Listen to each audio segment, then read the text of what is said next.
नमस्कार, वंदे मातरम प्यारे साथियों। मैं विक्रम वर्मा आपका तहे दिल से स्वागत करता हूं आपके अपने YouTube channel online study with Vikram पर। तो प्यारे साथियों, आप सभी स्वस्थ होंगे, मस्त होंगे और अपनी अपनी तैयारी में व्यस्त होंगे। और इसी तैयारी को और मजबूत और शानदार और दमदार बनाने के लिए हम कर रहे हैं रीट L1 और रीट L2 के लिए बाल विकास और शिक्षण विधियां मॉडल पेपर के माध्यम से। जी हां प्यारे विद्यार्थियों, मॉडल पेपर और हूबहू इन्हीं क्लासों से आपसे क्वेश्चन छपने वाले हैं। एक मॉडल पेपर हम कर चुके हैं बेहतरीन तरीके से। और आपको मैं बता दूं, अगर आप करे हो रीट एग्जाम की तैयारी तो आपके सिलेबस में मेंशन कर रखा है NEP 2020 यानी नेशनल एजुकेशन पॉलिसी 2020 आपको नोट्स के माध्यम से एकदम कंप्लीट करवा दी गई है, जिसकी प्ले लिस्ट बनी हुई है, जाकर देख लीजिए। और बाल कल्याणकारी योजनाएं जो हमारा टॉपिक चल रहा है, आज उसकी 2 नंबर क्लास रहने वाली है, वो भी क्लास देख लेना। क्योंकि प्यारे विद्यार्थियों, NEP और बाल कल्याणकारी योजनाओं से लगभग आपको 4 से 5 क्वेश्चन तक देखने को मिल सकते हैं। तो इन टॉपिकों को भी बड़े शानदार तरीके से मैं आपको समझा रहा हूं, पूरी की पूरी थ्योरी करवा रहा हूं। और ये टॉपिक कंप्लीट होते हुए हम क्या करेंगे, इसके प्रीवियस ईयर क्वेश्चन करेंगे। तो चलिए आज की क्लास हम स्टार्ट करते हैं, जिसमें हम मॉडल पेपर नंबर 2 करने वाले हैं बाल विकास एवं शिक्षण विधियों का। किसका? बाल विकास और शिक्षण विधियों का मॉडल पेपर नंबर 2। एक मॉडल पेपर हमारा हो चुका है, तो 2 नंबर मॉडल पेपर का पहला क्वेश्चन देखिए प्यारे विद्यार्थियों, नए मोटिवेशन के साथ। और आज का हमारा मोटिवेशन क्या है कि वक्त से लड़कर जो नसीब बदल दे इंसान, वही जो अपनी तकदीर बदल दे। यहां कल क्या होगा कभी ना सोच मेरे दोस्त, क्या पता कल वक्त खुद अपनी तस्वीर बदल दे, क्या पता कल वक्त खुद अपनी तस्वीर बदल दे। तो क्वेश्चन नंबर 1 देखिए, मितांश कौन है? मितांश अक्सर घर में ज्यादा बात नहीं करता, आपकी तरह बिल्कुल घर में बिल्कुल भी ज्यादा बात नहीं करता, लेकिन विद्यालय में वह काफी बात करता है। यह दर्शाता है कि यह बात क्या दर्शा रही है, यह हमें पूछा गया क्वेश्चन नंबर 1 में। बड़ा ही शानदार क्वेश्चन है, एकदम हमारी तरह है। घर में हम बातें कम करते हैं और बाहर विद्यालय में बातें ज्यादा करते हैं। तो यह क्या दर्शा रहा है? देखिए, विद्यालय हर समय बच्चों को बात करने का अवसर नहीं देता। नहीं, ये तो नहीं, ऐसा थोड़ी है कि विद्यालय बात करने का अवसर ही नहीं देता बच्चों को। नहीं, ये तो गलत है। शिक्षक चाहते हैं कि बच्चे विद्यालय में खूब बात करें। क्या हमारे शिक्षक चाहते हैं ऐसे कि बच्चे यहां पर बातें करें? नहीं चाहते, तो यह भी गलत हो जाएगा। फिर ऑप्शन नंबर सी देखिए, मितांश को अपना घर पसंद नहीं है। यह बात तो सरासर गलत है। किसको अपना घर प्यारा नहीं लगता? सभी को अपना घर प्यारा लगता है। फिर ऑप्शन नंबर डी देखिए, उसके विचारों को विद्यालय में मान्यता ज्यादा मिलती है। जी हां प्यारे विद्यार्थियों, ऑप्शन नंबर डी हो जाएगा इसका सही आंसर, क्योंकि उसके विचार है ना, उनके विचारों को विद्यालय में ज्यादा मान्यता मिलती है। घर में तो क्या कहते हैं कि इसको क्या पता, इसको क्या पता, यानी उसके विचारों पर ध्यान नहीं दिया जाता।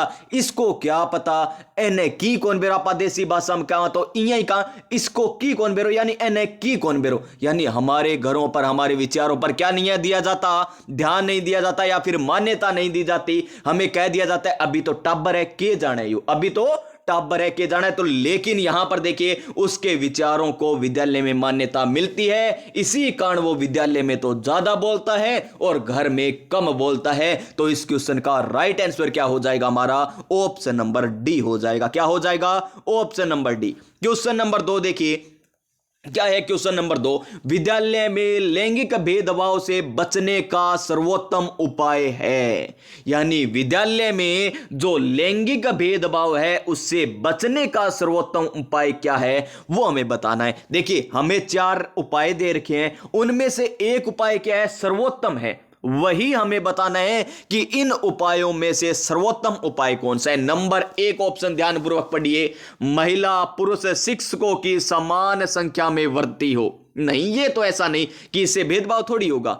भेदभाव कम थोड़ी होगा, समान कर दिए, महिला भी समान है और पुरुष भी शिक्षक समान है, नहीं, इससे तो ज्यादा नहीं लग रहा। लैंगिक भेदभाव निरोधक नियम बनाकर सख्ती से पालन करना चाहिए, नहीं, ऐसा भी नहीं। संगीत प्रतियोगिता में लड़कों को अधिक अवसर दिया जाना चाहिए, नहीं, जैसे संगीत प्रतियोगिता होती है ना, जैसे संगीत होते हैं महिलाओं के, कौन से भी याद कर लो, अब तो वर्तमान में बहुत से ट्रेंड चल रहे हैं संगीत, उनमें लड़कों को अवसर दे दिया जाता, तू नाच गया, यानी इससे अधिक नहीं होगा। फिर देखिए ऑप्शन नंबर डी, लैंगिक पक्षपात पूर्ण व्यवहारों का शिक्षकों का अधिसंज्ञान। जी हां, अधिसंज्ञान किसके द्वारा? शिक्षकों के द्वारा। किस पर?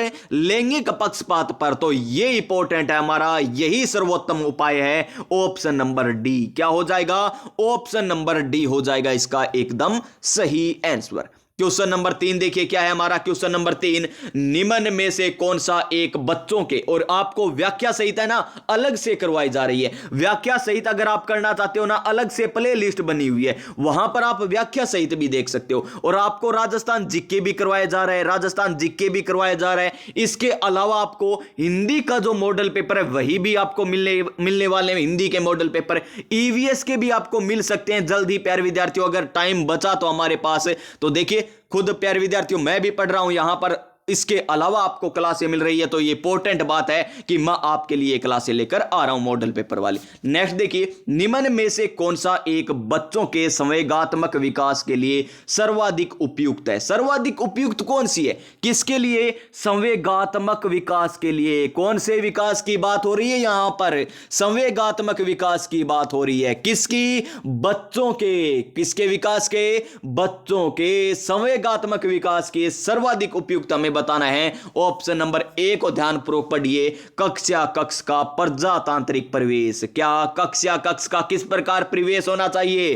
प्रजातांत्रिक होना चाहिए। तो एकदम सही दे रखा है हमें ऑप्शन नंबर ए, और ऑप्शन नंबर ए हमें क्या कहता है? अब की बार सरकारी नौकरी हमारी है सरकार। जी हां प्यारे विद्यार्थियों, ऑप्शन नंबर ए, अब की बार सरकारी नौकरी हमारी है सरकार, ऑप्शन नंबर ए हो जाएगा एकदम सही आंसर।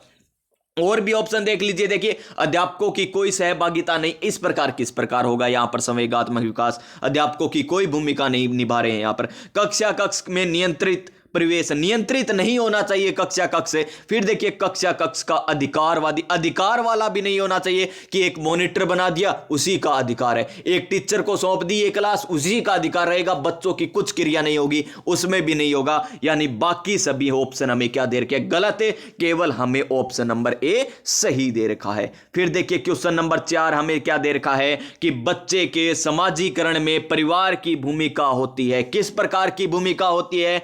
कम महत्वपूर्ण होती है, रोमांचकारी होती है, गौण होती है, या फिर मुख्य होती है? तो परिवार की भूमिका तो कम महत्वपूर्ण तो नहीं होती, ना रोमांचकारी होती, न ही गौण होती, तो मुख्य भूमिका होती है परिवार की। तो ऑप्शन नंबर डी होगा इसका सही आंसर। क्या हो जाएगा? Option number D. अब देखिए शानदार क्वेश्चन आ रहा है आपकी स्क्रीन पर। अब तक तो जो 4 क्वेश्चन थे ना वो आप कर सकते थे आसानी से, लेकिन 5 नंबर क्वेश्चन शानदार क्वेश्चन है, और ध्यान पूर्वक पढ़िए इस क्वेश्चन को। लेवल 2 के लिए मोस्ट इंपॉर्टेंट बन जाता है इस प्रकार का क्वेश्चन कि निम्नलिखित में से कौन पूर्व संक्रियात्मक अवस्था काल में बच्चे की विशेषित करना है? यानी पूर्व संक्रियात्मक अवस्था काल की बात कर रहा है ये। तो देखिए कौन सा होगा? लक्ष्य निर्देशित व्यवहार करना, या फिर विलंबित अनुकरण करना, या फिर विचारों की अनुत्क्रमणीयता, या फिर यहां पर हमें क्या दे रखा है? वर्तुल प्रक्रिया। तो पूर्व संक्रियात्मक अवस्था काल में क्या होगा? विचारों की अनुत्क्रमणीयता होगी, यानी ऑप्शन नंबर सी। और ऑप्शन नंबर सी क्या कहता है? कहो ना अब की बार सरकारी नौकरी हमारी है सरकार। सी से कहो, सी से क्या बनेगा? कहो ना अब की बार सरकारी नौकरी हमारी है सरकार, ऑप्शन नंबर सी हो जाएगा इसका सही आंसर। नेक्स्ट क्वेश्चन देखिए, क्वेश्चन नंबर 6, रुचि के संदर्भ में। ये रुचि क्या है? रुचि है ये कोई महिला का नाम नहीं, किसी लड़की का नाम नहीं है ये रुचि वही रुचि है जो हम लेते हैं रुचि। तो रुचि के संदर्भ में असत्य है।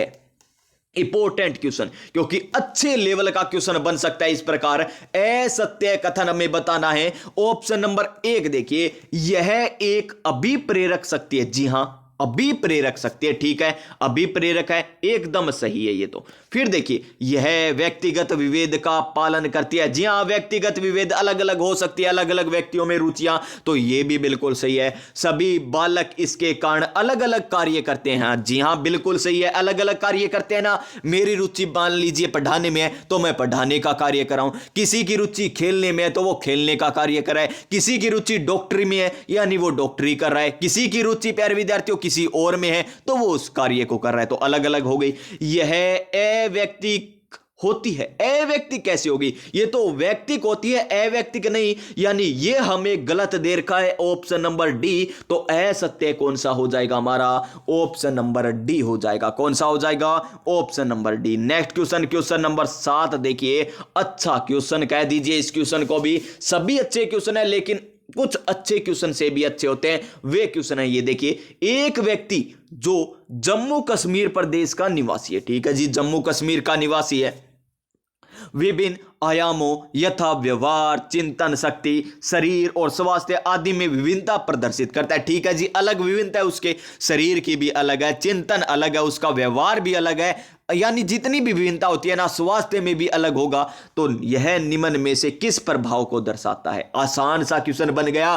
क्वेश्चन बड़ा जरूर है लेकिन आसान क्वेश्चन बन गया। क्वेश्चन नंबर 7 देखिए। वंशानुक्रम को, वातावरण को, अब यहां पर प्रजाति देश प्रभाव को, या फिर आयु व वर्दी, आयु व वर्दी। तो साफ साफ झलक रहा है यहां पर वंशानुक्रम नहीं होगा, आयु और वर्दी नहीं होगा। अब ज्यादा कंफ्यूज होंगे विद्यार्थी वातावरण में और प्रजाति देश प्रभाव में। किस में होंगे? प्रजाति देश प्रभाव में। तो इसका आंसर आएगा हमारा ऑप्शन नंबर सी, प्रजाति देश प्रभाव में। प्रजाति देश प्रभाव आएगा हमारा ऑप्शन नंबर सी, इसका सही आंसर। क्वेश्चन नंबर 8 देखिए। हम कर रहे हैं रीट पात्रता एग्जाम की तैयारी, तो यहां पर देखिए, व्यक्ति के प्रेक्षित व्यवहार परक विशेषताओं के कुछ व्यापक स्वरूपों का परीक्षण कर मानव व्यक्तित्व को समझना कहलाता है। ये क्या कहलाता है? ये देखिए, शानदार क्वेश्चन है, अच्छे लेवल का क्वेश्चन कह दिए इसे भी। व्यक्ति के प्रेक्षित व्यवहार परक विशेषताओं के कुछ व्यापक स्वरूप का परीक्षण कर मानव व्यक्तित्व को समझना कहलाता है। ये क्या कहलाता है ये हमें बताना है। विशेष उपागम कहलाता है या अंतःक्रियात्मक उपागम कहलाता है? आगे हमें 2 ऑप्शन दे रखे हैं, वो देख लीजिए। या फिर प्रारूप, क्या प्रारूप उपागम कहलाता है या मनोगतिक उपागम कहलाता है? तो यह कहलाता है प्रारूप उपागम, यानी ऑप्शन नंबर सी। इसका सही आंसर ऑप्शन नंबर सी हो जाएगा। क्वेश्चन नंबर 9, सेल्डन से पूछा गया कि सेल्डन का व्यक्तित्व वर्गीकरण आधारित है, किस पर आधारित है? सेल्डन का व्यक्तित्व वर्गीकरण ऑप्शन नंबर ए ह्यूमर पर, ऑप्शन नंबर बी शारीरिक बनावट पर, ऑप्शन नंबर सी क्या है मनोसामाजिक जोखिम पर, या ऑप्शन नंबर डी उपयुक्त सभी।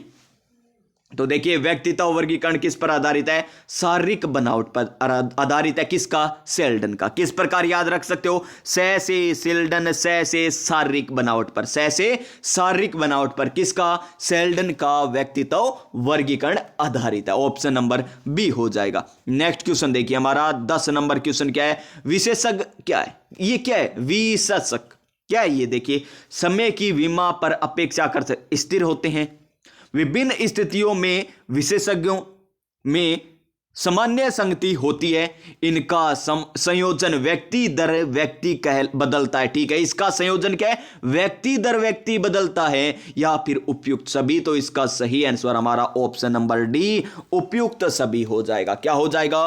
उपयुक्त सही आंसर हो जाएगा। क्वेश्चन नंबर नेक्स्ट देखिए। निम्न में से किस मनोवैज्ञानिक ने अपने प्रयोग में कुत्ते को प्रयोज्य के रूप में शामिल किया है? सेलिगमैन ने, या फिर वीर स्टीड ने, कोहलर ने, या टोलमैन ने? तो इसका आंसर क्या आ जाएगा हमारा? ऑप्शन नंबर ए आ जाएगा, सेलिगमैन ने। किसने? सेलिगमैन ने किया है, तो ऑप्शन नंबर ए।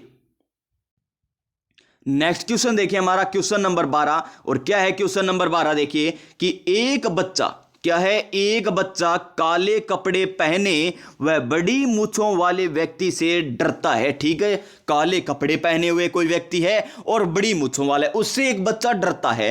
अब जब भी कोई ऐसा काले कपड़े का व्यक्ति नजर आता है, बालक छिप जाता है। उक्त उदाहरण प्रस्तुत करता है, यानी ये किस पर है उदाहरण, विभेदन पर है, प्रतिस्थापन पर है, सामान्यीकरण पर है या प्रत्यागमन पर है। इंपॉर्टेंट क्वेश्चन, और इस प्रकार का एक क्वेश्चन आपसे पक्का पूछा जाएगा।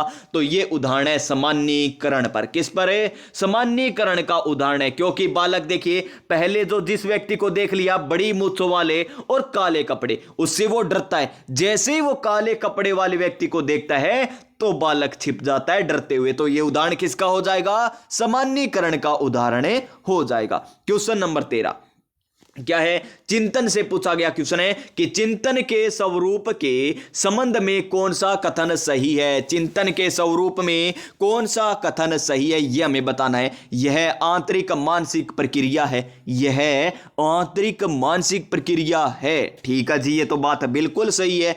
एकमात्र मानव जाति में पाया जाता है। ठीक है, चिंतन की क्रिया मानव जाति में पाया जाता है, एकदम बात सही है।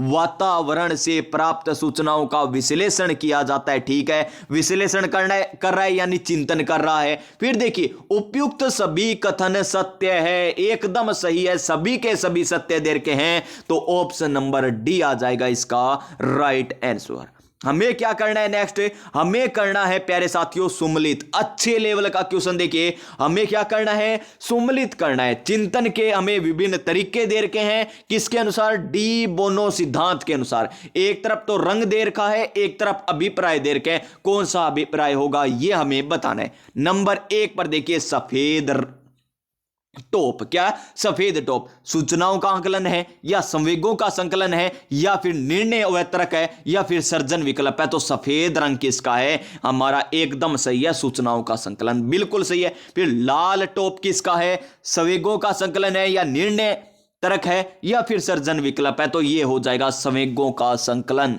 फिर काला टॉप किसका है, निर्णय व तर्क का, और हरा टॉप किसका है, सर्जन विकल्प का। यानी सभी क्या देर के में सम्मान देर के, यानी ए में आएगा हमारा 1 नंबर, बी में क्या आएगा हमारा 2 नंबर, सी में क्या आएगा हमारा 3 नंबर आ जाएगा, और डी में क्या आ जाएगा हमारा 4 नंबर आ जाएगा। यानी 1 2 3 4 इसका आंसर आ जाएगा, जो हमें कौन से में दे रखा है, ऑप्शन नंबर ए। और ऑप्शन नंबर ए क्या कहता है, अब की बार सरकारी नौकरी हमारी है सरकार। क्वेश्चन नंबर 15 क्या है, क्वेश्चन नंबर 15, मैकडूगल, कौन, मैकडूगल ने संवेग के प्रकार बताए हैं। कितने प्रकार बताए हैं संवेगों के, 12 14 या फिर 10 या फिर प्यारे विद्यार्थियों डी नंबर ऑप्शन है 18। तो मैकडूगल के अनुसार कितने संवेग, 14 संवेग के प्रकार बताए गए हैं। यानी इसका आंसर ऑप्शन नंबर बी हो जाएगा। क्या हो जाएगा, option number B. Next question question number 16। और क्या है क्वेश्चन नंबर 16,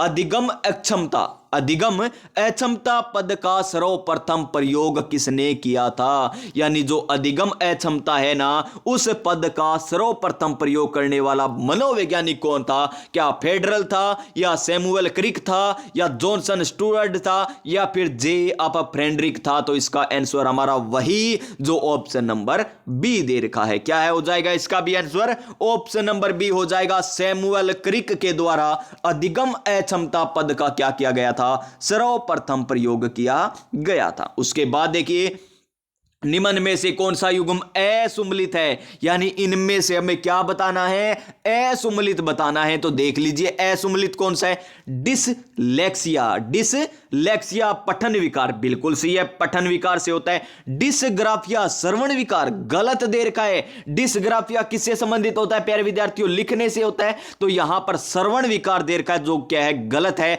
फिर देखिए डिस ऑर्थोग्राफिया वर्तनी संबंधी विकार हो गया, यह भी हमें सही दे रखा है। तो असुम्मिलित कौन सा हो जाएगा हमारा, ऑप्शन नंबर बी हो जाएगा। और यहां पर डिसकैलकुलिया यानी कैलकुलेशन आगे दे ही रखा है, कैलकुलेशन, तो गणितीय विकार हो जाएगा, यह भी सही है। तो कौन सा आ जाएगा इसमें आंसर, ऑप्शन नंबर बी आ जाएगा।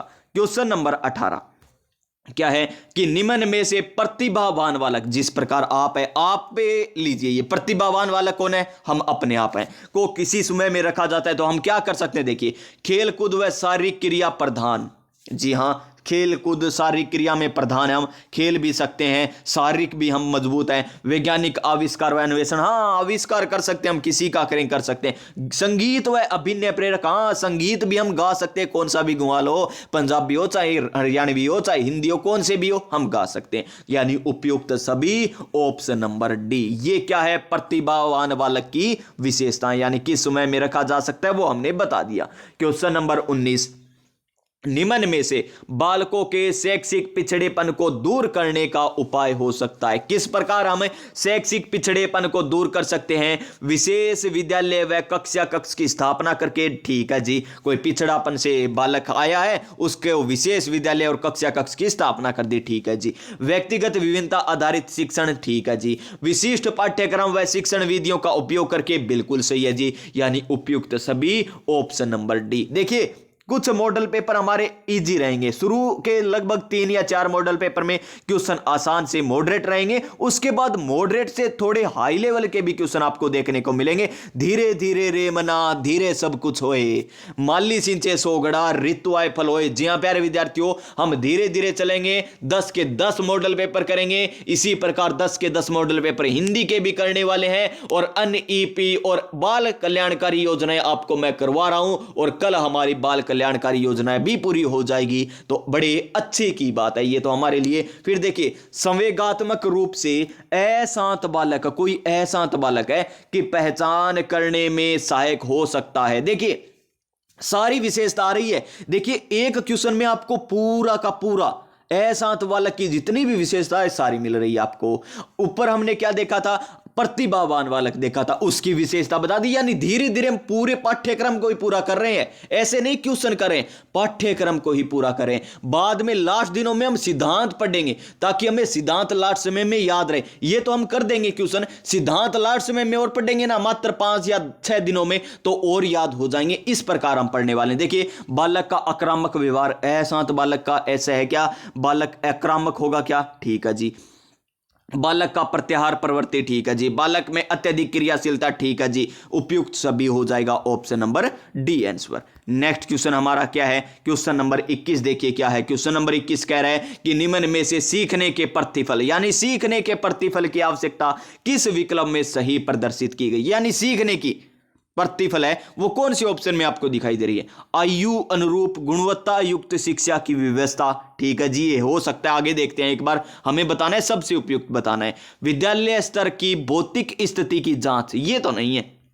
परीक्षा परिणामों का सत्यापन करना, नहीं ये भी नहीं है। अभिभावकों को बच्चे की कमजोरियां उजागर करना, नहीं। अभिभावकों को बच्चे की कमजोरियों को उजागर क्यों करना है, तो ऑप्शन नंबर ए ही बचेगा हमारा यहीं पर भी राइट आंसर। नेक्स्ट क्वेश्चन देखिए, बड़ा ही अच्छा क्वेश्चन है ये तो, क्योंकि इसमें मनोवैज्ञानिक 4 दे रखे हैं, 4 क्वेश्चन हम आपको बताएंगे। देखिए क्रियात्मक अनुसंधान, कल आपको बताया था क्रियात्मक अनुसंधान के जनक कौन है, अगर आपने क्लास लगाई है तो याद भी होगा। क्रियात्मक अनुसंधान का कौन सा प्रतिरूप सही सुमेलित नहीं है, यह हमें बताना है कि कौन सा सही सुमेलित नहीं है। देखिए केमिस एवं मक्टगार्ट, क्रियात्मक शोध चक प्रतिरूप, गलत है, ये तो गलत है। स्ट्रिंजर वार्तालाप घुमावदार प्रतिरूप, ये बिल्कुल सही है, वार्तालाप घुमावदार। और यहां कूटलेविन घुमावदार प्रतिरूप, ये भी बिल्कुल सही है। रियोल प्रगतिशील समस्या समाधान, ये भी सही है। तो सुमेलित कौन सा नहीं है, ऑप्शन नंबर ए सुमेलित नहीं दे रखा यहां पर। नेक्स्ट क्वेश्चन, क्वेश्चन नंबर 23 देखिए हमारा, कि एक अध्यापक अपनी शिक्षण प्रक्रिया में निदानात्मक परीक्षण के आधार पर यह पता पाता है कि शिक्षण विधि बालकों के लिए अनुपयुक्त है, तो उसे क्या करना चाहिए। ये क्वेश्चन कितनी बार रिपीट हो चुका है, कल भी 2 बार आया था, आज फिर आ गया। ऑप्शन नंबर बी, उसे शिक्षण विधि बदल लेनी चाहिए, इसका सही आंसर हो जाएगा। क्वेश्चन नंबर 24, निम्न में से मूल्यांकन का उद्देश्य नहीं है, यानी हम जो मूल्यांकन करते हैं बच्चों का, उसका उद्देश्य क्या नहीं है। इनमें से एक उद्देश्य नहीं है, 3 उद्देश्य है उसके, तो देखिए कौन सा नहीं है। निर्देशन हेतु अवसर प्रदान करना, ठीक है जी, बालक को अवसर प्रदान किया जाएगा मूल्यांकन करके। बालक के वंशानुक्रम का ध्यान करना, गलत है। बालक के वंशानुक्रम से हमें क्या लेना, कैसा है उसका वंशानुक्रम, हम तो उसका मूल्यांकन कर रहे हैं, तो ये तो गलत हो गया। बालक के उपेक्षित व्यवहार में परिवर्तन का पता लगाना, ठीक है जी। बालकों का वर्गीकरण कि ये किस प्रकार का बालक है, पिछड़ेपन का बालक है या फिर प्रतिभाशाली बालक है, यानी उस प्रकार वर्गीकरण करना। तो इसमें कौन सा हो जाएगा हमारा? ऑप्शन नंबर बी हो जाएगा। फिर देखिए नेक्स्ट क्वेश्चन हमारा क्या है? एक परीक्षण द्वारा पूर्व निर्धारित उद्देश्यों में से अधिक उद्देश्यों का परीक्षण करता है। ठीक है जी। मूल्यांकन की यह विशेषता कहलाती है विवेदकारी, वस्तुनिष्ठता, विश्वसनीयता, व्यापकता। लगा लीजिए इस क्वेश्चन को स्टार।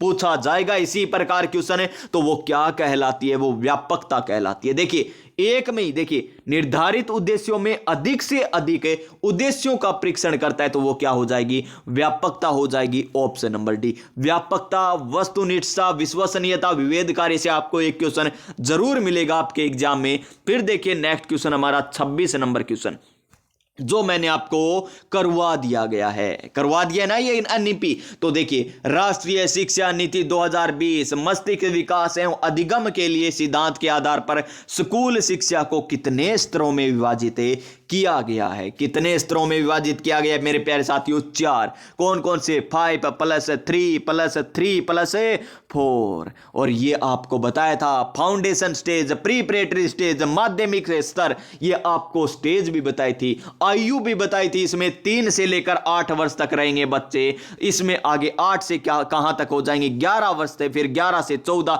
इस प्रकार आपको आयु वर्ग भी बताया था, कक्षा भी बताई थी। एनईपी वाली पूरी व्याख्या सहित कला से ले रखी है, प्ले लिस्ट में जाइए और जाकर देख लीजिए। तो प्यारे विद्यार्थियों इसका आंसर ऑप्शन नंबर बी हो जाएगा। क्वेश्चन नंबर नेक्स्ट देखिए 27 नंबर क्वेश्चन क्या है? प्रारंभिक बाल्यावस्था विकास और देखभाल शिक्षा के शिक्षकों को प्रशिक्षण के लिए 10+2 निम्न में से योग्यताधारी के लिए माह का प्रमाण पत्र प्राप्त करना अनिवार्य होगा। करवाया था ना आपको, कहां पर? एनईपी में आपको करवाया था जब मैंने उसके आपको भाग करवाए थे स्कूल शिक्षा वाले। 8 भाग करवाए थे, उन 8 भागों में आपको यह क्वेश्चन करवाया था। क्या बताया था? 12 माह बताया था। क्या बताया था आंसर? 12 माह, यानी ऑप्शन नंबर डी आ जाएगा इसका एकदम सही आंसर। क्वेश्चन नंबर 28 क्या है? निःशुल्क और अनिवार्य बाल शिक्षा अधिकार अधिनियम 2009 के तहत 6ठी से 8वीं कक्षा किसी भी विद्यालय में कम से कम प्रति कक्षा 1 शिक्षक निम्न में से किन विषयों का होना अनिवार्य है? वो अनुपात बताया था आपको 30:1, 25:1 से कम होना चाहिए। उसी पर यह आधारित क्वेश्चन है। तो विज्ञान और गणित का 1 शिक्षक होगा। ठीक है जी, होना अनिवार्य, या तो वो विज्ञान का या गणित का। ठीक है। सामाजिक अध्ययन का होना चाहिए, भाषा का तो होना ही होना चाहिए। तो इसका आंसर हमारा ऑप्शन नंबर डी हो जाएगा। Option number D.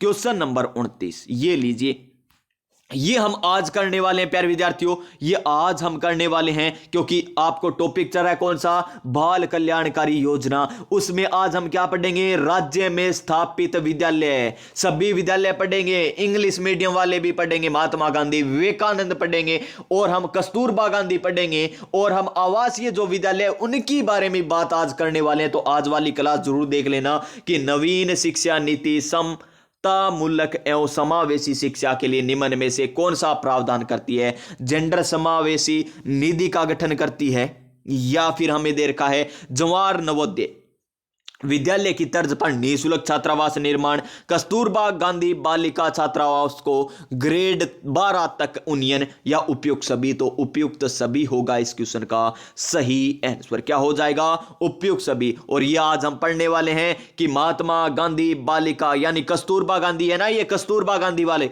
कितने भाग है हमारे यहां पर? कौन कौन से भाग हैं? फर्स्ट, सेकंड और फोर्थ।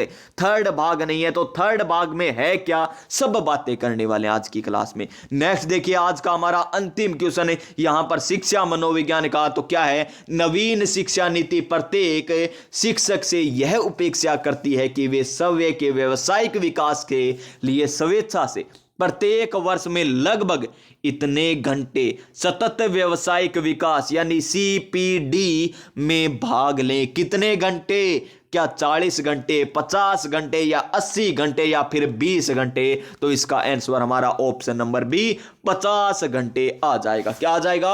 ऑप्शन नंबर बी आ जाएगा इसका सही आंसर। उसके बाद भाषा प्रथम हिंदी आती है जो हम बाद में करने वाले हैं। तो जुड़े रहिए हमारे साथ। जब हमारे ये हो जाएंगे ना बाल कल्याणकारी योजनाएं अन्य पे, तब हम हिंदी के मॉडल पेपर और स्टार्ट कर देंगे साथ के साथ। तो जुड़े रहिए, चैनल को सब्सक्राइब कर लीजिए, अपने दोस्तों के पास शेयर कर दीजिए, और फिर हम करेंगे मेंस एग्जाम की तैयारी बड़े ही शानदार जानदार तरीके से निःशुल्क करने वाले हैं। तो प्यारे विद्यार्थियों, मिलते हैं नेक्स्ट क्लास में। तो स्वस्थ रहिए, मस्त रहिए, अपनी अपनी तैयारी में व्यस्त रहिए। जय हिंद, जय भारत।